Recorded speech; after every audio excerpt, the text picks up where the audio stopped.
इसीलिए मुझे लगता है कि दोनों तरफ उन्होंने दोनों हाथ में लड्डू है। भाजपा ऑफर दे रही है, मुझे पता है, और तेजस्वी भी भाजपा के ऑफर को समझ रहे हैं, तो वो अभी अपना भाव बढ़ा रहे हैं। तो उनको ही पता है कि 60 सीट हमको मिलेगा नहीं, तो जितना बार्गेनिंग कर सकते हैं करेंगे। प्रेस कॉन्फ्रेंस से उठ के चले गए थे ना, तो दोहराने में उनको थोड़ा सा दिक्कत थोड़े लगेगा। तेजस्वी को कांग्रेस के कई लोग हैं जो नहीं पसंद करते हैं। ये बातें का जानते ना कभी ऐलान होगा और ना कभी इस पर विवाद होगा कि राजेश राम हमारे तरफ से सीएम कैंडिडेट है। राजेश राम स्वयं में अपने आप में सीएम कैंडिडेट नहीं महसूस कर रहे हो, तो सीटें कितनी मिलेंगी, कौन से प्रत्याशियों को लड़ाना है, कौन स्टार प्रचारक होगा, ये सब कुछ तय करते हैं लालू यादव। क्यों साइड किया जा रहा है इनको, कन्हैया को काहे साइड करने, क्या दिक्कत है, क्या परेशानी है लोगों को? तो इस गठबंधन को साबित करना होगा कि हम गठबंधन है कि नहीं। सबको पता है कि विनिंग कॉम्बिनेशन एनडीए के पास, तो इसे इंडिया गठबंधन कहना कहीं ना कहीं आई वॉश होगा। वास्तविक तौर पर यह एक बिहार सेंट्रिक गठबंधन है, जिसे महागठबंधन 2015 में कहा गया। नोरमा ग्रुप, जो सोचता है वो करता है, आपके अपने सपनों का आशियाना। महागठबंधन की बिहार में बैठक हुई, जिसमें पार्टी शामिल हुए राजद, कांग्रेस, वीआईपी और वाम दल की सभी पार्टियां, यानी कम्युनिस्ट पार्टी की सभी घटक दल, और खूब तगड़ा प्रेस कॉन्फ्रेंस हुआ। उन सभी बातों पर हम अभी चर्चा करेंगे। बाकी औपचारिकता के लिए पहले हम बता देते हैं कि मेरा नाम रविकांत हुआ और हमारे साथ हमारे दाहिनी ओर हैं वरिष्ठ पत्रकार नमन मिश्रा जी, जो लगातार आप देखते होंगे पंचनामा के जरिए पूरे पॉलिटिकल मूवमेंट को चीड़ फाड़ करते रहते हैं। एक और वरिष्ठ पत्रकार हैं बालकृष्ण जी, काफी अच्छा एनालिसिस करते हैं और बड़ा अच्छा बातें रखते हैं। हम सोचे कि आज इन दोनों वरिष्ठ लोगों से जरा बात किया जाए। बाकी आप हमें सुनते ही रहते हैं, हम उन तमाम मुद्दों पर बिंदुवार तरीके से हम बातों को समझेंगे और जानेंगे। तो आज क्या कुछ हुआ, जो पटना में बैठक हो रहा था, दिल्ली में तो बैठक हो ही गया। कांग्रेस राजद का सभी लोग देखे, राहुल गांधी और तेजस्वी यादव के बीच में क्या क्या चीजें हुई, वो खबरें भी चली। मगर जो मेन बातें हैं वह चेहरे की लड़ाई है। मुख्यमंत्री का चेहरा इंडिया अलायंस के तरफ से कौन होंगे, यानी महागठबंधन के तरफ से। तो पहले हम नमन जी से सवाल ले लेते हैं, कैसे देखते हैं इस बैठक को, पहले हमें जरा यह बता दीजिए। देखिए, कहीं पीछे पिछड़ ना जाए इंडिया गठबंधन, और इंडिया तो मैं नहीं कहूँगा, मैं तो महागठबंधन कहूँगा, क्योंकि महागठबंधन के नेताओं ने ही, जो इंडिया गठबंधन बनी थी उसके नेताओं ने ही कह दिया कि इंडिया गठबंधन समाप्त हो चुकी है। और दिल्ली में कहाँ दिखा, हरियाणा में कहाँ दिखा, यहाँ तक कि महाराष्ट्र में भी एक अलग ही नाम से वो गठबंधन था। तो इसे इंडिया गठबंधन कहना कहीं ना कहीं आई वॉश होगा। वास्तविक तौर पर यह एक बिहार सेंट्रिक गठबंधन है, जिसे महागठबंधन 2015 में कहा गया, और लूजली यही नाम बिहार में हम लेते भी हैं। तो पहली बात कि ये महागठबंधन की बैठक थी। महागठबंधन में जो दल हैं वो लगातार कोऑर्डिनेशन की डिमांड कर रहे थे। एनडीए की बैठकों से परेशानी हो रही थी। हमारे आपके जैसे पत्रकार पूछ रहे थे, कभी मुकेश सहनी से, कभी लेफ्ट के दलों से, कभी कांग्रेस से, कभी तेजस्वी यादव के प्रवक्ताओं से, कि आपकी बैठकें क्यों नहीं होती हैं, आपके बीच में कोऑर्डिनेशन क्यों नहीं हुआ है, सीटों को लेकर कब तक क्लैरिटी होगी। और जो आपसी खींचतान चल ही रही है कांग्रेस और राजद के बीच में, वो भी देख रहे हैं आप, वो तो कोई आज की बात है नहीं।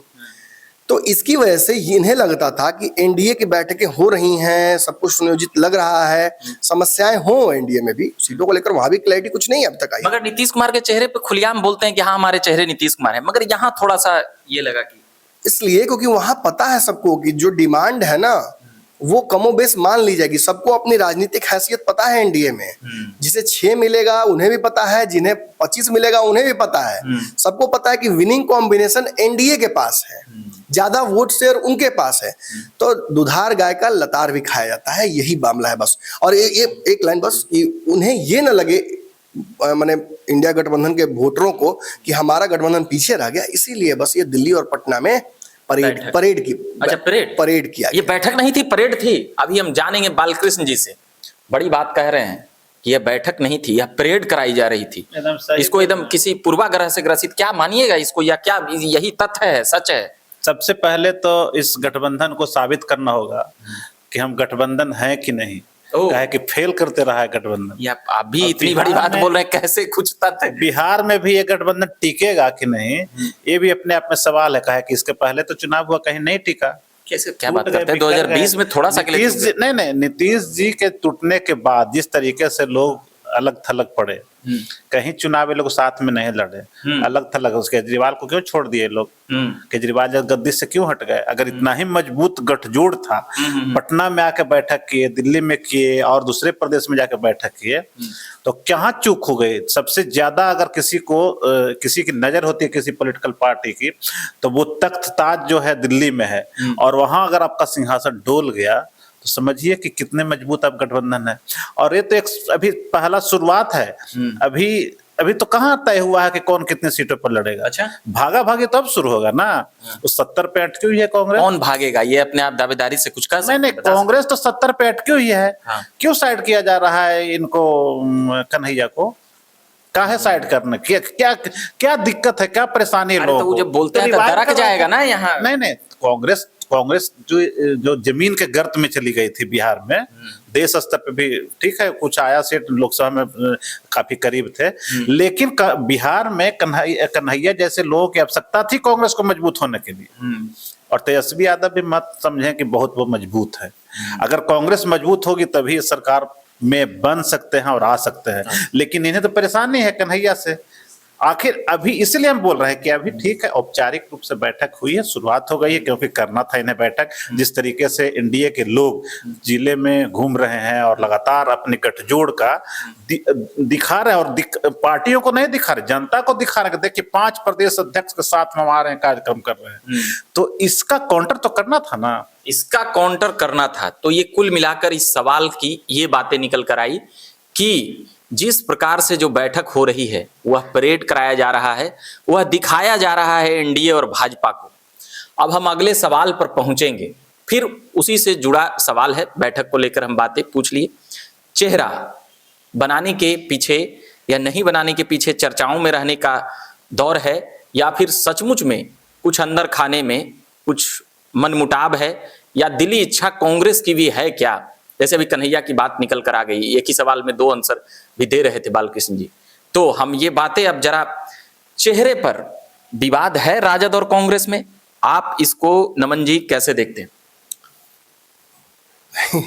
बहुत आसान है इसका एक्सप्लेनेशन है। कांग्रेस अब अपना हक चाहती है या कांग्रेस अपना पूरा नहीं चाहती? आसान एक्सप्लेनेशन है, मुझसे पूछिए तो मैं तो आसान भाषा में समझा दूंगा। आप तो दिन भर यही। काशी का राजा कौन? महादेव। महादेव। मक्का का राजा कौन? अल्लाह, पैगंबर। तो विपक्ष जब महागठबंधन में आप आते हैं किसी दल के तौर पर, तो सीटें कितनी मिलेंगी, कौन से प्रत्याशियों को लड़ाना है, कौन स्टार प्रचारक होगा, ये सब कुछ तय करते हैं लालू यादव। राजद तय करती है। तेजस्वी के अलावा कोई चेहरा है दूर दूर तक महागठबंधन में जो लगता है आपको कि सीएम को लेकर नाम हो सकता है? नहीं। आप जैसे चर्चा के तौर पर बिल्कुल पप्पू यादव ने कह दिया राजेश राम। क्या आपको लगता है, क्या भैया मानते हैं ये बात? क्या हम पत्रकार यहाँ 12-13 साल से पत्रकारिता करके हम ये मान लेंगे? नहीं, संभव नहीं है।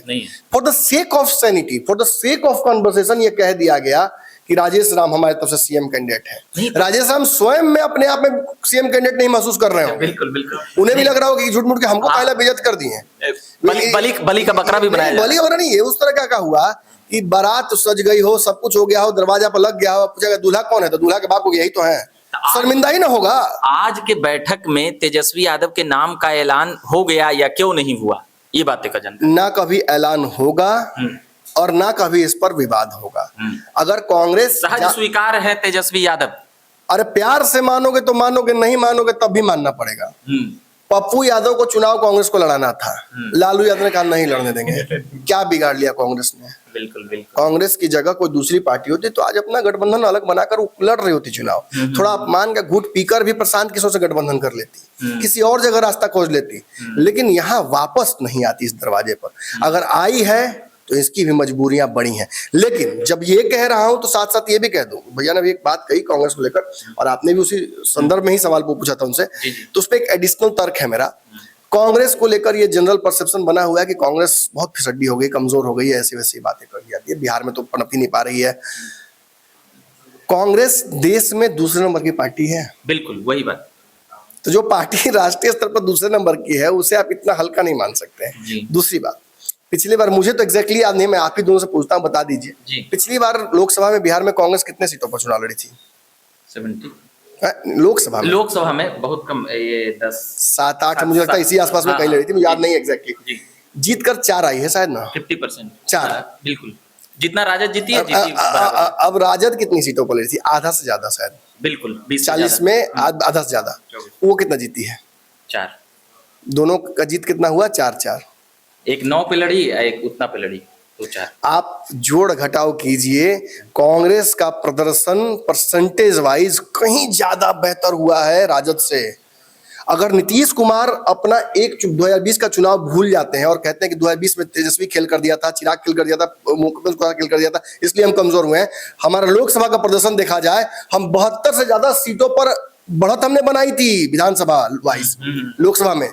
तो कांग्रेस भी कहेगी कि 4 को जीते हैं, 4 into 6 लाओ इन्होंने, हाँ। 4 into 6। और ये केवल इतना नहीं मत बोलिए कि 4 into 6 कितना होता है, मतलब 50% सीट हो गया। 50%। 9 सीटें विपक्ष जीती, उसमें 4 सीटें कांग्रेस जीती, तो लगभग 100 सीट चल जाएगा, 100 सीट पार। अगर राहुल गांधी ये कहते हैं दर्शकों कि मुझे, तेजस्वी यादव ये कहते हैं कि 2020 में कांग्रेस की वजह से मैं मुख्यमंत्री नहीं बन पाया, तो ये बात तो राहुल गांधी भी कह सकते हैं कि अखिलेश की वजह से और तेजस्वी की वजह से मैं प्रधानमंत्री नहीं बन।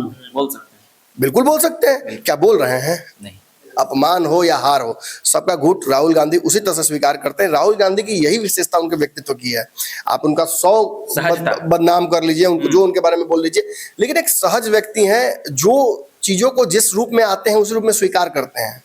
ये बड़ी उपलब्धि है उनकी, आप तेजस्वी से एक्सपेक्ट नहीं कर सकते। लेकिन फिर भी मैं कहूंगा, कांग्रेस या किसी भी दल में बिना दरवाजे पर माथा टिकाकर घंटी बजाए इस मंदिर में कोई प्रवेश नहीं करता है। तो राजद की बैठक में चेहरे पर मची सियासी तूफान के बाद जो बातें अभी बताई हैं नमन मिश्रा जी, उसमें ये बातें निकल कर आई कि बिहार में सबसे बड़ा दल और सबसे बड़ा नेता राजद और लालू प्रसाद यादव है, मगर देश में कांग्रेस है, और यहां पर वह जितनी सीटें राजद जीती है उतनी सीटें कांग्रेस जीती है। तो इससे कांग्रेस यहां पर भी सहमत के खेल में दबाव बना सकते हैं। अब बालकृष्ण जी के पास हम जरा आते हैं। बालकृष्ण जी, चेहरे को लेकर आपका व्यूज क्या है, महागठबंधन या कहें इंडिया अलायंस का, इस पर क्या तेजस्वी यादव के नाम पर जिस प्रकार से मुहर मारकर सामने नहीं आ रही है, मगर क्या कुछ बातें हैं, जरा हमें और भी इसे पूरी तरह से। नीतीश कुमार का चेहरा सामने आ रहा है क्या? पर बोल तो रहे हैं ना सब कि नीतीश कुमार नहीं, नीतीश जी का चेहरा पे लड़ लिए बहुत दिन चुनाव, लेकिन अभी खुल के कोई बोल नहीं सकता है। क्यों नहीं बोल रहे हैं? कहते हैं कि हम नीतीश जी सामने रहेंगे, चेहरा रहेगा उनका। सॉरी, गलती हो गया। वो नीतीश जी अगले मुख्यमंत्री बनेंगे कि नहीं बनेंगे, इस पे अभी फाइनल नहीं हो रहा है। चेहरा अभी उनको सामने रख के, नीतीश जी का सामने रख के लड़ा जाएगा चुनाव, लेकिन चेहरा नहीं होगा कि कल मुख्यमंत्री वही बनेंगे। ठीक इसी तरह का स्थिति है कि कांग्रेस और ठीक आरजेडी, अभी इन लोग का अलायंस बना है, लेकिन कई बार सदन यहाँ चल रहा था तो उस समय भी बातें काफी चर्चा में थी और खारिज किया गया था कि अभी चेहरा का ऐलान नहीं हुआ है। हम लोग जब अलायंस मैंने सीट आने के बाद, कहने का मतलब हमारी जो स्थिति रहेगी उसके बाद तय किया जाएगा। तो उस समय तो जैसे लोकसभा चुनाव में जैसे 50% सीट पे स्ट्राइक रेट रहा कांग्रेस का, अगर 50% सीट पे स्ट्राइक रेट अगर विधानसभा में भी आ जाएगा तो कांग्रेस तो वो पिछड़ देगी। 100 सीट का दावा करेगी, 70 से 100 जाएगा। नहीं, 70 से 100, मैंने कहने का मतलब स्ट्राइक रेट अगर कांग्रेस की अगर मजबूत रही तो तेजस्वी अभी भले ही माहौल बनाए हुए हैं कि चेहरा वही रहेगा। सब स्वाभाविक है, एक तरफ नीतीश जी का चेहरा, एक तरफ दूसरी तरफ तेजस्वी को चेहरा। नमन जी साहब उन्होंने कहा भी कि ऐसा कोई चेहरा दिखता है, कोई है भी चेहरा नहीं वैसा। भले ही बाद में नीतीश जी के नाम पे लड़ ले चुनाव, एनडीए दूसरे को बना दे, अब बना भी सकती है। तो स्थिति ये है कि आरजेडी की क्या स्थिति रहती है इस बार विधानसभा चुनाव में, और कांग्रेस सामने है, वाम दल सामने है, इन लोगों की क्या स्थिति है उसके बाद तय कर गया। अगर मान लेके आरजेडी से ज्यादा भारी अगर हो जाएगा वाम दल और कांग्रेस, तो दोनों मिलकर भी तो कोई किसी का चेहरा सामने ला ही सकते हैं ना। बिल्कुल। नेशनल पार्टी है कांग्रेस नेशनल पार्टी है, और इसका असर होगा। और कांग्रेस के बहुत दिन वो गर्दिश में रहा, अब उनको उसको रिवाइव करना है, जागरण का समय है। हाँ जागरण करना है, लेकिन रिस्क नहीं ये लोग लेंगे। अभी न तेजस्वी के नाम का पत्ता खोलेंगे और न किसी के नाम का। अभी सीधे उनका मुहिम है कि हम लोग एनडीए को कैसे परास्त करें, नीतीश के चेहरा को कैसे बदनाम करें, इसको लेकर जनता में जाएंगे और उसी के आधार पे वोट लेंगे। और उसके बाद जो तय होगा तब चेहरा सामने आएगा। उस समय अगर वैसी स्थिति बनी, तेजस्वी, हम तो कहते हैं, मुझे थोड़ा सा भी ये नहीं है, तेजस्वी को कांग्रेस के कई लोग हैं जो नहीं पसंद करते हैं, वाम दल के लोग भी नहीं पसंद करते हैं, ऐसा नहीं है, लेकिन मजबूरी है, उनके साथ है, सबसे बड़े दल हैं, आरजेडी सबसे बड़ा दल है, और लालू यादव अभी जिंदा है, सियासत में भी जिंदा है, राजनीति उनकी जिंदा है, और वो जैसा चाहते हैं वैसा समीकरण बना लेते हैं। इसलिए ये डर भी कांग्रेस को है, वाम दल को, बाकी लोगों को है। इसलिए जब तक लालू यादव सामने है, किसी की हिम्मत नहीं है कि वो तेजस्वी के सामने किसी का विकल्प नहीं, तेजस्वी के सामने कोई विकल्प चेहरा खड़ा कर दे। चलिए, जो बड़ी बातें निकल कर आई, दोनों की बातें मिलती जुलती नजर आ रही है वरिष्ठ पत्रकारों के। अब हम अगले सवाल पर आते हैं, जो 4-5 सवाल इस घटक दल के, जो महागठबंधन की बैठक चल रही है इंडिया अलायंस की, उसको लेकर। उसमें एक नाम है वीआईपी के मुकेश सहनी, उन पर बड़ा शक कर रहे हैं लोग, सामने आ रही है बातें। मांझी जी, चिराग जी या फिर दिलीप जायसवाल के बयानबाजी के बाद बहुत सारी बातें उन पर हुई, उसको लेकर एनडीए में जाने आने, पहले संबंध बाद का संबंध, 12 साल का उनका बायोडाटा खंगाला गया, पता चला कि एनडीए के साथ बड़ा अच्छा तालमेल है। मगर एक सवाल अभी हमारे दिमाग में आ रहा है, पशुपति पारस के लोग वहां पर, जहां तक हम तस्वीरों में देख पा रहे हैं, वहां पर नहीं दिखे, जबकि वह अभी अभी एनडीए छोड़े हैं, ऑफिशियली रूप से ऐलान किए हैं। मगर हम जरा एक सवाल ले लेंगे संक्षिप्त में इसको। पशुपति पारस का क्या उनका राजनीतिक रोड मैप है, क्या उनका फैसला है, क्या कुछ इस, अगर इंडिया अलायंस ने नहीं बुलाया तो क्या कुछ नुकसान है, फायदा है, या उनको जाना चाहिए था, आना चाहिए था, बात नहीं बन पाई, या अभी गठबंधन टूटी? हमें जरा संक्षिप्त। देखिए, अंतर है, चिराग पासवान की राजनीति और पशुपति पारस की राजनीति में अंतर है। जी। चिराग पासवान को लेकर ये चर्चाएं खूब होती हैं कि अगर वो भाजपा के साथ विलय कर लें तो बिहार में मुख्यमंत्री का चेहरा भी बन सकते हैं। पशुपति पारस केवल अपनी राजनीति को बचाए रखने के लिए और अगली पीढ़ी को राजनीति में जीवित रखने के लिए अपनी पार्टी का विलय कर सकते हैं, इसकी प्रबल संभावना है। मैं राजद में करेंगे, भाजपा क्यों विलय कराएगी? आप जब कोई गाड़ी भी खरीदते हैं, कोई सामान खरीदते हैं, तो आप देखते हैं कि कितना इसको हम यूज कर पाएंगे, उपयोग कर पाएंगे। अगर यूजफुल नहीं तो कोई क्यों खरीदेगा उस चीज को। रही बात विनेबिलिटी की, तो मुझे लगता है कि आरएलजेपी अगर अलौली से, चूंकि उनके पुत्र को चुनाव लड़ना है, बेसिक इस पूरे इधर से उधर जाने का और ये पूरा कार्यक्रम करने का पशुपति पारस का एक ही एजेंडा है। उनको ना प्रिंस पासवान से कोई मतलब है, उनको ना सुजभान सिंह के भाई से या सुजभान सिंह को मतलब है। ये स्पष्ट है कि अभी फिलहाल यश राज को चुनाव लड़ाकर जिता देना और राजनीतिक जो पारी है उसकी शुरुआत करा देना, वो भी जीत से। ये पशुपति पारस का एक बहुत बड़ा अभी उनका सपना है, या एक तरह से मोटिव है। और इसमें मुझे लगता है कि आरएलजेपी के सीट पर वो चुनाव लड़ेंगे तो उनके लिए संभावनाएं लगभग शून्य सी हो जाएंगी। समझिएगा मैं समझाने की कोशिश कर रहा हूँ। और अगर लालटेन के टिकट पर चुनाव लड़ते हैं यश राज, तो जीतने की प्रबल चांसेस है वहां से। वो विपरीत लहर में भी जीत जाएंगे अगर लालटेन उनके साथ खड़ा रहेगा। तो अगर आज के बैठक में आपने नहीं देखा पशुपति पारस को, तो सशरीर वो नहीं थे, आत्मा उनकी मौजूद थी, ये समझिएगा जरा। मतलब राजद के माध्यम से वो इस गठबंधन का हिस्सा है, वो इस पूरे गठबंधन के दल के सदस्य के तौर पर अब तक नहीं आए हैं, और ना ही आगे भी। आप देखिएगा, मैं दावे से कह रहा हूँ, हो सकता है चीजें बदल जाए, मेरा दावा भी गलत हो सकता है, लेकिन जहां से मैं देख पा रहा हूँ, एक दल तो पशुपति पारस जी का है जो इसमें प्रॉक्सी के तौर पर मौजूद है। वो सरसरी नहीं है, उनकी आत्मा में जैसे कह रहा हूँ मैं मौजूद है। दूसरा, आईपी गुप्ता भी इस कार्यक्रम में मौजूद नहीं है। आईपी गुप्ता भी महागठबंधन का ही हिस्सा इस वक्त है। अब उसे जोड़िएगा तो पप्पू यादव, प्रशांत किशोर, बड़ा लंबा नाम। पप्पू यादव की पार्टी नहीं है, पप्पू यादव निर्दलीय है और वो कांग्रेस के हैं एक तरह से कहा जाए तो। मैंने वो भी बड़ा अलग तरीके का है, उनका शरीर किसी और के साथ है, आत्मा उनका भी कहीं और है। अगले क्वेश्चन पर आ जाते हैं नमन जी। ये पारस जी का क्वेश्चन था, आप इस पर क्या बोलना? पहले खत्म तो कर लीजिए महाराज, उसमें एक लाइन बचा हुआ है।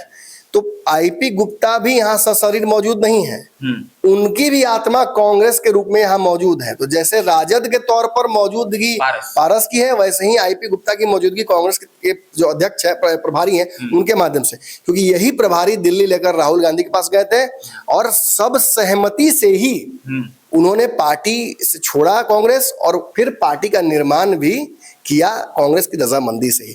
अब भले उनको ऑफर 10 जगह से एनडीए से भी आ रहा हो, लेकिन ट्रेडिशनली उनका इंक्लिनेशन महागठबंधन तो कांग्रेस के साथ साठ गांठ है आईपी गुप्ता का, ये बातें कई बार मतलब आया है और फिर तस्वीरें भी राहुल गांधी और ये सब चीजों के साथ आया, और आईपी गुप्ता का तो कवरेज किए भी हैं नमन जी। मगर हम अब अगले सवाल पर आएंगे, वीआईपी वाले सवाल पर। वीआईपी मुकेश सहनी वाली तो हम जरा बालकृष्ण जी से ले लेते हैं पहले, फिर हम नमन जी के पास आएंगे। क्या कहिएगा, मुकेश सहनी पर बड़ा शक किया जा रहा है, जवाब देते वह लगातार 2 दिन से जवाब दे रहे हैं कि अगर सीटें कम भी मिली तो हम तेजस्वी को ही मुख्यमंत्री बनाएंगे। इतना नौबत आ गया, पूरा एकदम डिप्टी सीएम अपना ऐलान कर रहे हैं। कई बातें उन पर अविश्वसनीयता का ठप्पा अब लग चुका है, इसको कैसे देखते हैं? नहीं, उनका इतिहास ही रहा इस तरह से। पिछले बार प्रेस कॉन्फ्रेंस से उठ के चले गए थे ना, तो दोहराने में उनको थोड़ा सा दिक्कत थोड़े लगेगा। पहले से जो आदमी करता है हैबिचुअल हो जाता है, कोई किसी भी पार्टी बदल रहे हैं। नहीं, हर आदमी, हम व्यक्तिगत की बात कर रहे हैं, हर आदमी का एक जो हैबिट जो होता है ना, वो बदलता है जल्दी, नेचर और सिग्नेचर नहीं बदलता है, वो हैबिचुअल हो जाता है।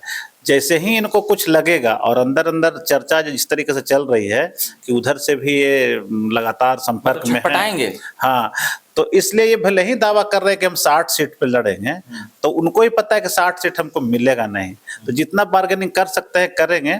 लेकिन एक चीज और हम बताएंगे, मुकेश सहनी के पास तो है ही उनका वोट सहनी समाज का, और भी सहनी समाज के कुछ लोग खड़े हो गए हैं जो काफी असरदार हो सकते हैं इस बार। कई छोटे छोटे, नहीं हरी सहनी तो एनडीए में है, नहीं जो किसी दल में नहीं है, वो कुछ सहनी समाज जो हैं, वो छोटे छोटे तबके के लोग हैं जो मुकेश सहनी को डैमेज करने वाले हैं।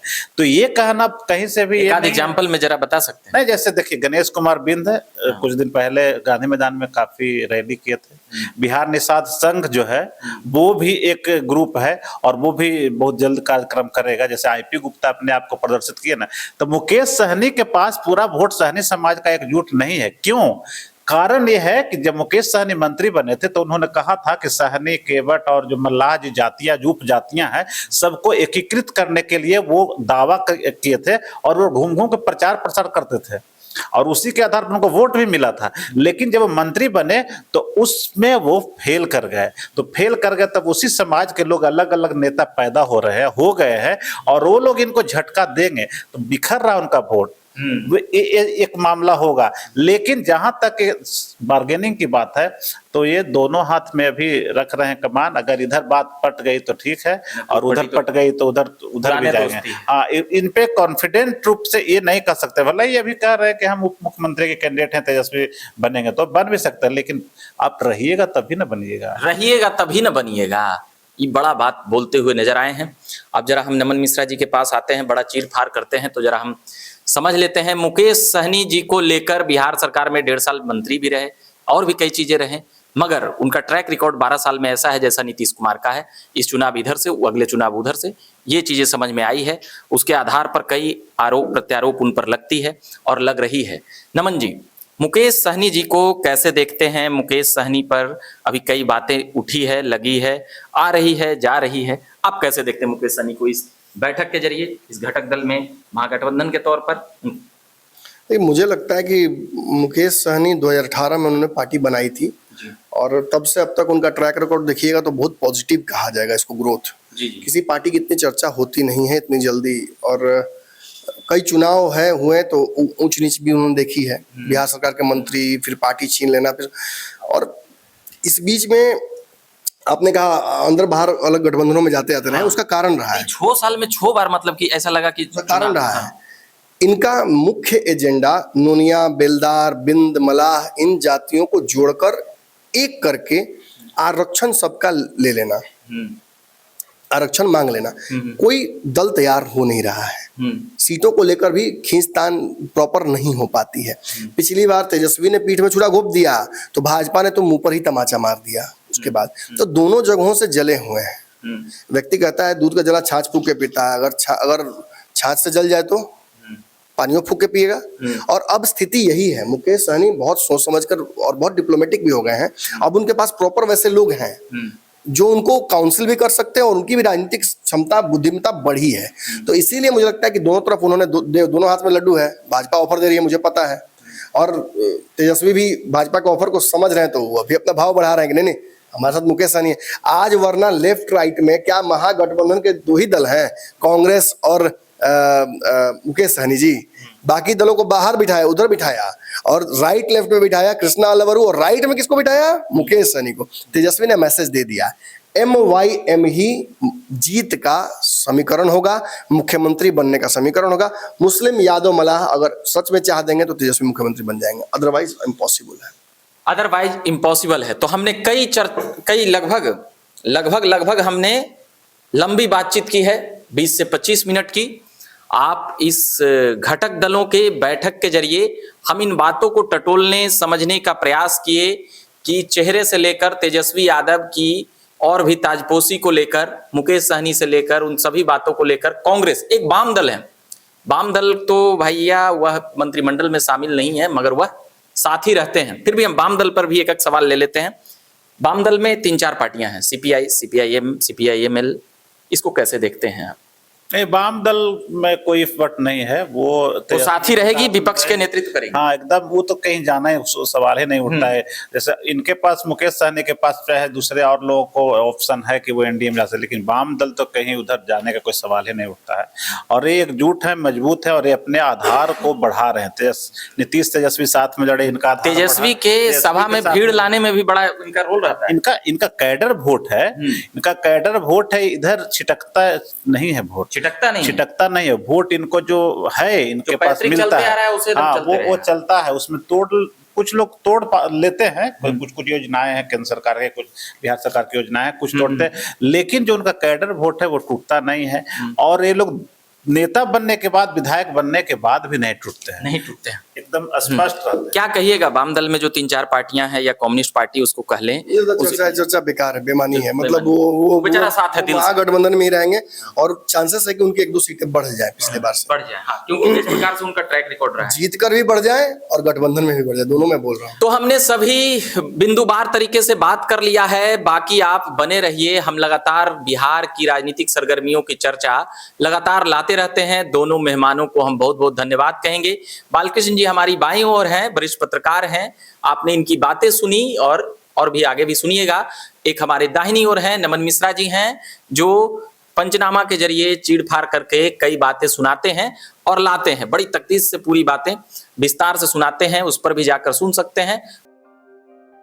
आपके सपनों को हमने सजाया है, ई होम्स पैनोरामा को हमने बनाया है। ई होम्स मेरा एक सपना था जिस पे मैं पिछले 4 साल से काम कर रहा था। हमने जो बनाया है वो सबने है माना। ई होम्स पैनोरामा में हो आपका भी आशियाना। और फाइनली हमने 2021 में इस प्रोजेक्ट को लॉन्च किया। बहुत लोग अप्रिशिएट कर रहे हैं कि पूर्णिया जैसे शहर में, बिहार के, एक तो बिहार की बात करें उसमें भी पूर्णिया जैसे छोटे जगह में इस तरह का लाइफस्टाइल देना, ये सुन के हम लोगों को बहुत अच्छा लगता है। ई होम्स में हमने कुछ और भी किया है, जैसे हम जिस जगह में रह रहे हैं हमारे फैमिली सिक्योर हो, उनको सिक्योरिटी का ध्यान में रखा है। आपकी सुविधा और सुरक्षा आपके लिए खास है, ये आपका विश्वास है। इसमें आर्टिफिशियल इंटेलिजेंस का 7 लेयर सिक्योरिटी का हमने इस्तेमाल किया है। लस ग्रीन कैंपस को बनाया है, यदि हमारा बाउंड्री वाल है तो वो वर्टिकल गार्डन है। ये जितनी भी फैसिलिटी होता है एक इंटरनेशनल टाउनशिप में ई होम्स है, ये हम लोग विश्वास नहीं कर पा रहे हैं। जो भी हमारे मित्र दोस्त या जो भी हमारे बाहर के बाहर आते हैं तो हम लोगों को बहुत अच्छा सुनने को मिलता है और बहुत अच्छा क्रेडिट मिल रहा है। वो सारा हमने सिर्फ एक बिल्डिंग नहीं बनाया, हमें एक बहुत अच्छा लाइफस्टाइल दिया ई होम्स में, और मेरा एक सपना था जिसको मैं आज फुलफिल होते हुए देख पा रहा हूँ। ये आपका आवास है। ई होम्स पैनोरामा में अब आपका निवास है। E homes Panorama, luxurious lifestyle redefined. Panorama group, जो सोचता है वो करता है। अगर ये वीडियो पसंद आई और वह बिहार के राजनीति और बिहारियत से सरोकार रखेनी तो सब्सक्राइब बटन दबा के चैनल के सब्सक्राइब कर ली। ओजे एगो घंटी बा, ओकरा बटन दबा देला से कुल सटीक और मारक खबर रुआ मुफ्त में मिल जाई। अगर रुआ पत्रकारिता के हमनी के नया प्रयोग में सहयोग कर चाहतानी तो ज्वाइन बटन दबा दी। पेटीएम नंबर नोट कर ली 9386816700।